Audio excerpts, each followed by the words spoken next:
নিয়ে চলো। আমি কিছু করিনি, আমি নির্দোষ। প্লিজ আমার কথাটা শোনার চেষ্টা করুন, আমি কিছু করিনি। Please try to understand. তুমি রিভু দাশগুপ্ত যে রূপটা দেখেছো, তোমার পেছনে সেই রূপটা সম্পূর্ণই আলাদা। ওনার আসল পরিচয় আমার চেয়ে ভালো আর কেউ জানে না, কেউ জানে না। আমার স্বামীর সম্পর্কে তুমি আর একটাও মিথ্যা কথা বলবে না। তুমি এসব আজে বাজে কথা বলে আমার স্বামীর প্রতি আমার বিশ্বাসটা টলাতে পারবে? পারবে না তুমি। মিস মান্না, আপনি আর এখানে দাঁড়িয়ে থাকবেন না, আমাদের গাড়ি আপনাদের ছেড়ে দিয়ে আসবে। প্লিজ চলুন। চল, এবার যা হওয়ার তো হয়ে গেছে। ভগবানের কাছে প্রার্থনা কর শয়তানটার জন্য শাস্তি হয়।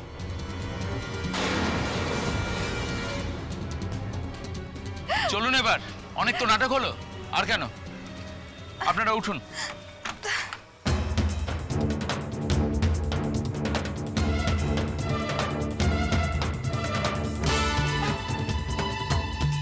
দাশগুপ্ত বাড়ির ছোট ছেলে শুনতাম ভালো, এর পেটে পেটে কিনা এত।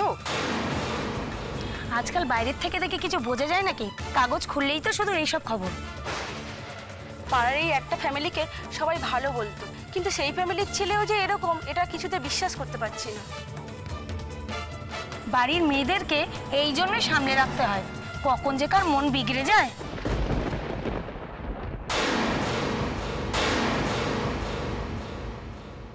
আমার কিছুতে এইসব বিশ্বাস হচ্ছে না।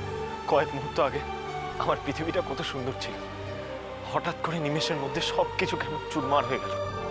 পুলিশ আমায় শ্লীলতাহানির অপরাধে ধরে নিয়ে যাচ্ছে। জয়, আমার মাটিতে মিশে যেতে ইচ্ছা করছে।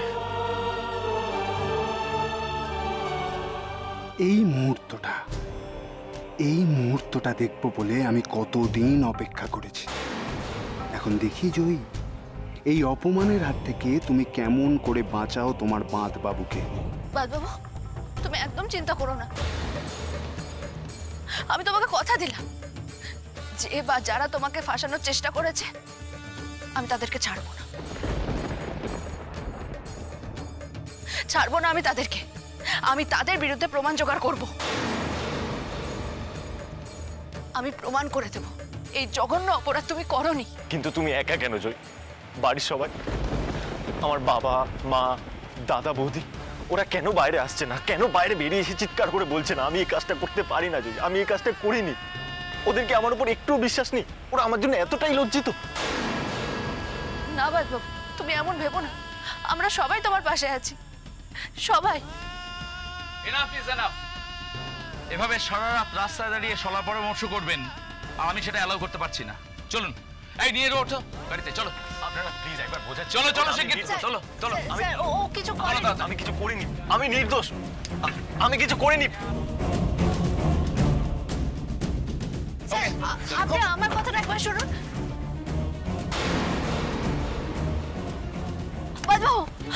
বাবু, আমি জানি তুমি কিচ্ছু করেনি। স্যার স্যার স্যার, আপনি আমার কথাটা একবার শুনে দেখুন স্যার। স্যার, বাবু, আমি জানি তুমি কিচ্ছু করেনি। আমার বাবুকে নিয়ে যেও না, নিয়ে যেও না আমার বাবু।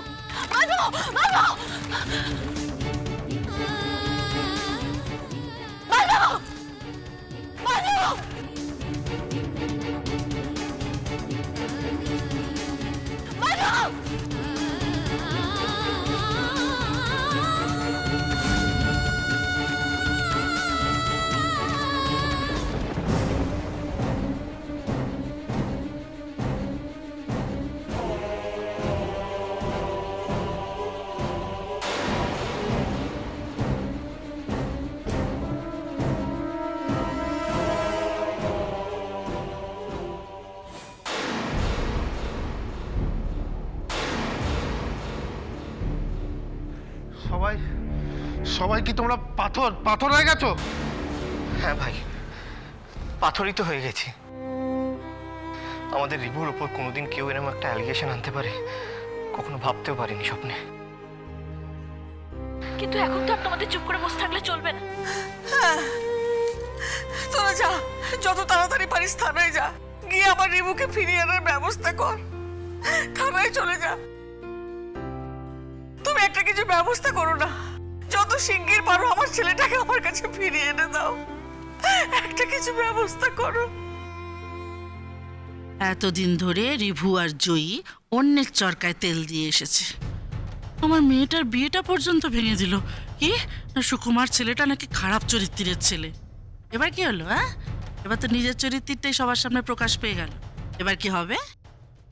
কাবেরী, আইন সংক্রান্ত ব্যাপারে আমার কোনো কিছু জানা নেই। আমি একটা বড় উকিলের ব্যবস্থা করছি।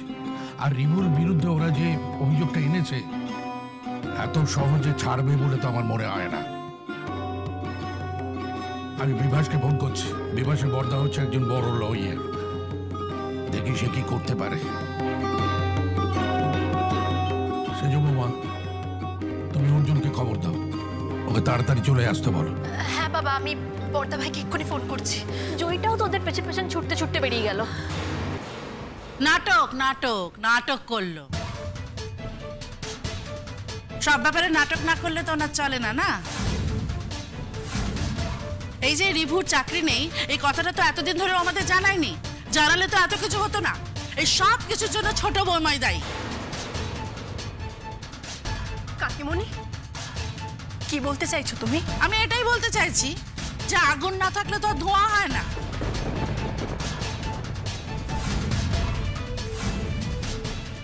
মা, তোমার কথাবার্তা শুনে লজ্জা আমার মাথা হেট হয়ে যাচ্ছে। রিভু কোনো অন্যায় করেছে কি করেনি সেটা ওর কাছ থেকে আমরা পরে জেনে নেব। তুই থাম তো ইন্দ্র, চুপ কর।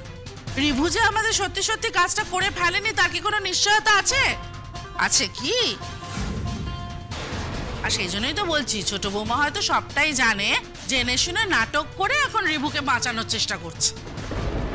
দেখে এলাম পাড়া শুধু লোক একেবারে জড়ো হয়ে গেছে। ওই যে রিভুকে পুলিশ তুলে নিয়ে যাচ্ছে না, ছি ছি ছি ছি ছি ছি, মান সম্মান বলতে আর কিছু রইল না। মা, এই সময় তোমার কাছে মান সম্মানটাই বড় হলো। রিভুর মনের কথাটা একবারও ভাবছো না? যমুনা, তুমি কথা যখন বলবে খুব সাবধানে কথা বলবে। তুমি কি করে ভাবলে যে রিভুর মতো ভালো ছেলে এইরকম নোংরা কাজ করতে পারে? তুমি কি করে ভাবলে যে ছোট বৌমার মতো একটা ভালো মেয়ে এই ধরনের খারাপ কাজে ওকে মদত দেবে? তোমার চোখের সামনে রিভুর জন্ম হয়েছে, তোমার চোখের সামনে রিভু বেড়ে উঠেছে, তার সম্পর্কে এই ধরনের কথা তুমি বলো কি করে? জয়ী আবার পেছন পেছন থানা গেল কিনা দেখতে হবে। জিরুমণি, এসো, চলো আমরা থানায় যাই। চল। তুমি কেন? তুমি কি ভেবেছিলে আমি চিরকাল জেলের মধ্যে পচে মরবো? সুকুমারকে তুমি এখনো চিনলে না জয়? মনে আছে আমি যেদিন জেলে গিয়েছিলাম তোমায় বলে গিয়েছিলাম যে আমি এর বদলা নেব জয়। চলো। দেখলে তো কেমন চমৎকার ভাবে আমাদের পুরনো হিসেবটা বরাবর করলাম। তার মানে এই সব কিছুর পেছনে তুমি? সোনালি তোমার লোক? তুমি আমার বাদবাবুকে ফাঁসিয়েছো? হ্যাঁ, আমার আগেই বোঝা উচিত ছিল। যখন তোরসা আমাকে বললো তুমি জামিনে ছাড়া পেয়েছো, তখনই আমাদের সতর্ক হওয়া উচিত ছিল। তুমি বুঝলে, কিন্তু কত পরে বুঝলে, কত দেরি করে বুঝলে জয়ী। আর যদি তুমি আগেও বুঝতে তাহলে তুমি কিচ্ছু করতে পারতে না। তুমি কিচ্ছু করতে পারবে না জয়ী।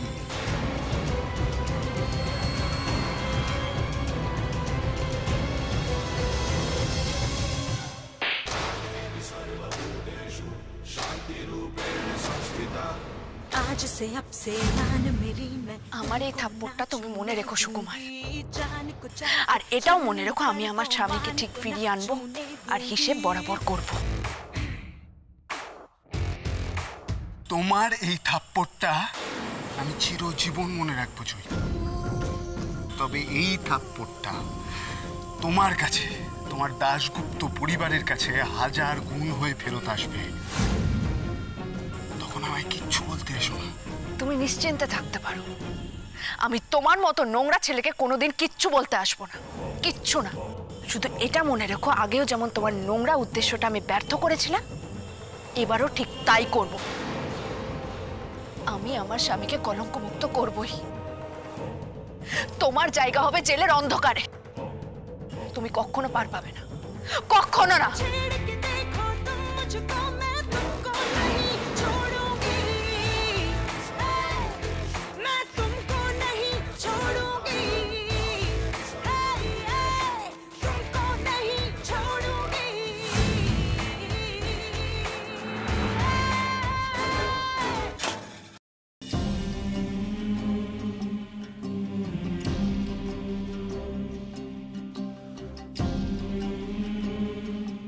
না, পড়ানোটা দোষের নয়, তবে পড়ানোর ছুতোয় কারোর সাথে অশালীন আচরণ করাটা অবশ্যই দোষের। আমার নাম তো লোপা নয়, আমার নাম তো সোনালি, সোনালি মান্না। আমার মেয়ে কেন তোমাকে ফাঁসাতে যাবে? তুমি তো আমার মেয়ের সর্বনাশটা করলে। অনেক কষ্ট করে ওকে আমি বড় করেছি। ওর ইচ্ছা ছিল ও বড় হয়ে নিজের পায়ে দাঁড়াবে, চাকরি করবে, আর তার মধ্যে যে আপনি এরকম নোংরামো করবেন আমরা এটা কল্পনাতেও ভাবতে পারিনি। আপনাদের কাছে কি প্রমাণ আছে ও দোষী? আপনি এসব কাজ করেননি। আপনি যেদিন থেকে আমাকে পড়াতে এসেছিলেন সেদিন থেকে আপনি আমাকে নোংরা প্রস্তাব দিয়েছিলেন। দিনের পর দিন আপনার অত্যাচার আমি সহ্য করেছি, কিন্তু আমি জানতাম আমার মুখের কথা কেউ বিশ্বাস করবে না। সেই জন্য আপনার অত্যাচারের ছবি আমি তুলে রেখেছি। এসব দেখে আপনি বলছেন আপনি কিচ্ছু করেননি, কিচ্ছু না।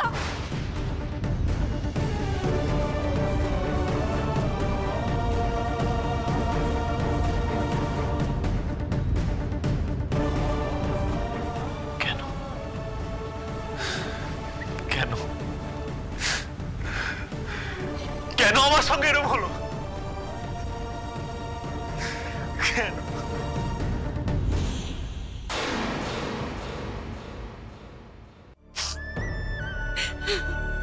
আমি বেরোচ্ছি। আচ্ছা, এইভাবে কান্নাকাটি করার কোনো মানে হয়?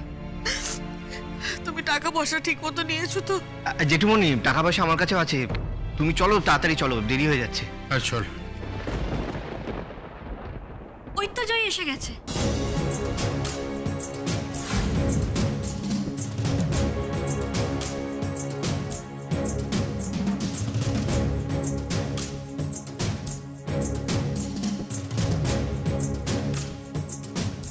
কিরে জয়, তুই কোথায় গিয়েছিলিস?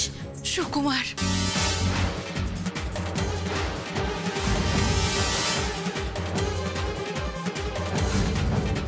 সুকুমার? কি করেছে সুকুমার? এই সব চক্রান্ত সুকুমারের। বাদবাবু সর্বনাশ করে এভাবে শোধ তুলতে চাইল সুকুমার। ছোট বৌদি, তুমি কি করে জানলে? ওই তো আমাকে বললো।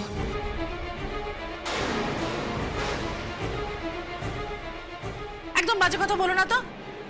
সে কি করে বলবে? সে তো এখন হাজতে। বাজে কথা বলছি না কাকিমণি। সুকুমার অনেক আগে জেল থেকে জামিনে ছাড়া পেয়েছে। তারপরে ও এই প্রতিশোধ নেবার খেলায় মেতেছে।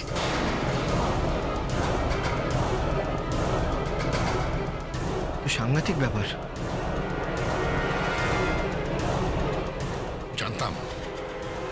জানতাম ও একটা শয়তান, একটা নোংরা ছেলে। ও যে সাংঘাতিক একটা ছেলে সেটা তো আমরা সবাই জানতাম। ও আমাদের পরিবারটাকে না শেষ করে দেবে, একেবারে শেষ করে দেবে। সুকুমার? সুকুমারটা কে? মানে ওই আমার ভাইয়ের ক্ষতি করেছে? আমি তাকে চিনি। না, তুমি সুকুমারকে চেনো? হ্যাঁ, না, চুপ করে আছো কেন? চেনো, বলো না।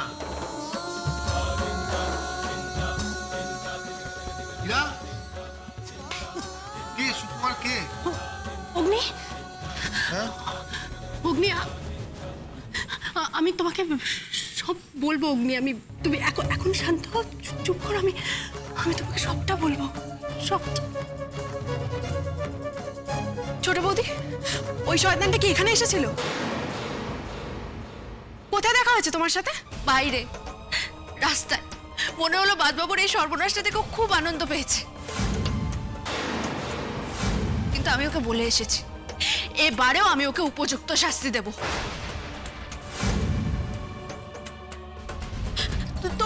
তোমরা সবাই মিলে এগুলো থানায় জানাচ্ছ না কেন? জেঠিমণি, আপনারা যান না থানায়। ওই শয়তান সুকুমারটাই এসব করেছে। ওই শয়তান সুকুমারটাই ছোট্ট গল্পকে ফাঁসিয়েছে। এগুলো থানায় জানাও না তোমরা। মেজু বৌমা, এটা এত সহজ নয়। আরে বাবা, ওকে কি এমনি আটকানো যাবে? ও আটঘাট বেঁধেই নেমেছে। আর পুলিশ তো আমাদের মুখের কথা বিশ্বাস করবে না। কি বললে বিশ্বাস করবে যে আমার রিবু নির্দোষ? বলো।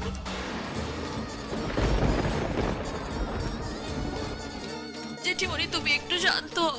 আমি শান্ত হতে পারছি না, আমি শান্ত হতে পারছি না মেজো বৌমা। তোমার দুটো পায়ে পড়ছি, তুমি যেমন করে পারো আমার ছেলেটাকে ফিরিয়ে এনে দাও, আমার ছেলেটাকে ফিরিয়ে এনে দাও। শান্ত হও না তুমি।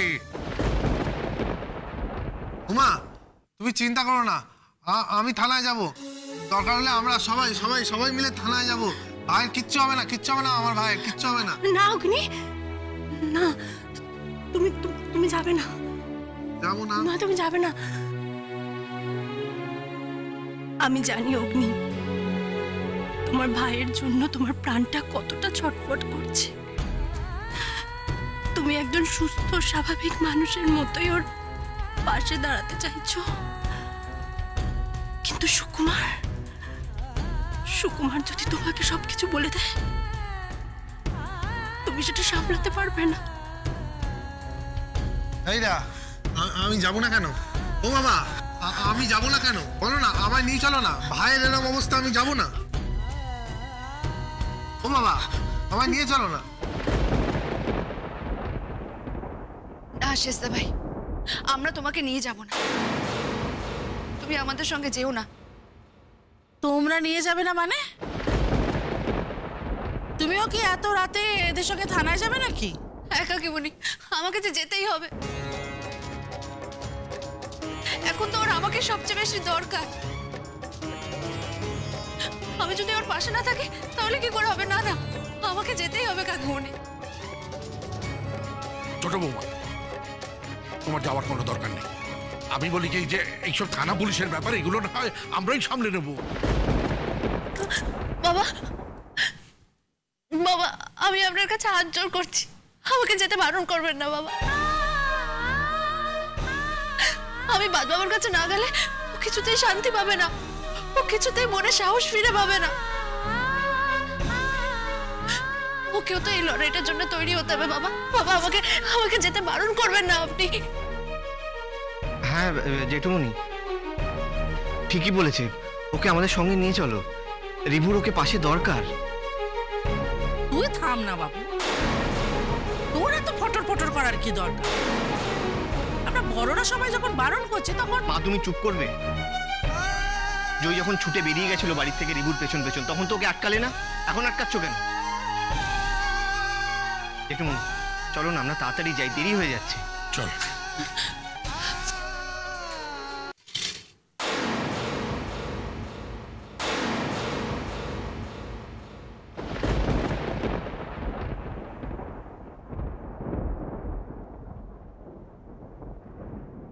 কি হলো? আরে খেয়ে নাও, এখানে বিরিয়ানি পোলাও কিছু পাবে না। এটা খেলে খাও, নাহলে সারা রাত না খেয়েই থাকতে হবে।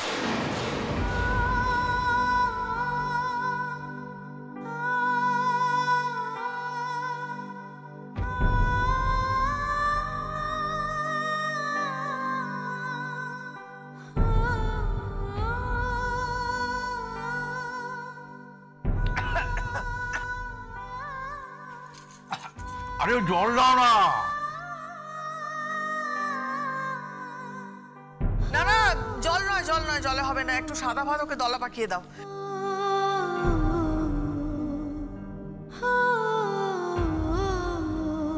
কি হলো, তুমি এখনো খাওনি?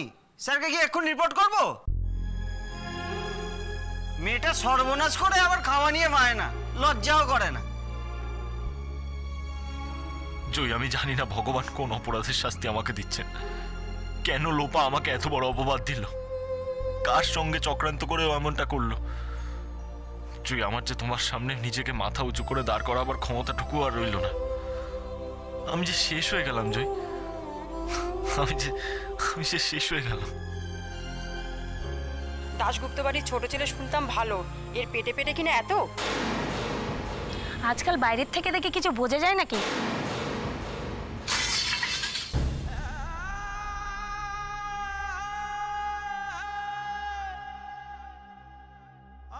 আপনি যেদিন থেকে আমাকে পড়াতে এসেছিলেন সেদিন থেকে আপনি আমাকে নোংরা প্রস্তাব দিয়েছিলেন।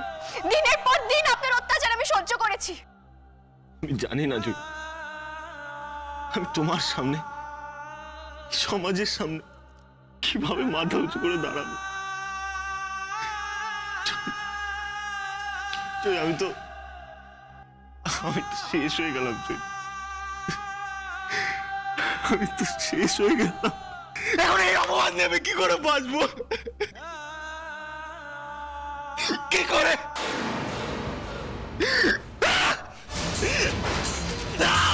আসুন, কি করে বাঁচবো?